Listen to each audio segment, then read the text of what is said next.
राजस्थान के एक डीग जिले में खुदाई हुई।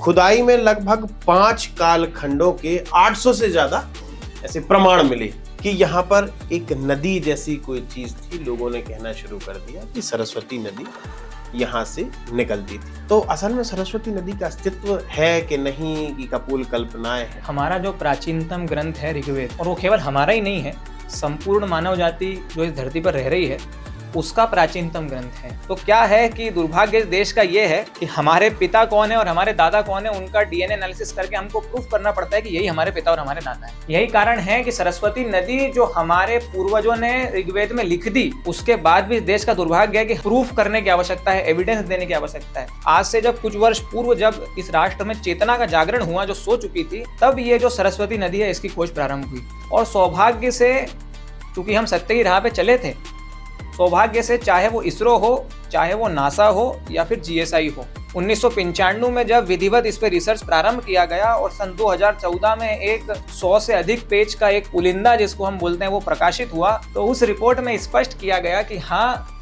हिमालय से एक नदी निकलती थी जो हरियाणा, राजस्थान, गुजरात होती हुई पाकिस्तान के भी कुछ हिस्से को कवर करती हुई अरब सागर में जाके गिरती। और ये वही नदी है जिसका वर्णन जो है वो ऋग्वेद में किया गया है। अलग अलग साक्ष्य जो महाभारत में है या ऋग्वेद में है, इनसे जोड़ के पुरातत्वविदों ने और जो जियोलॉजिस्ट हैं उनने ये प्रूफ कर दिया है कि ये नदी वही है जिसका नाम सरस्वती है।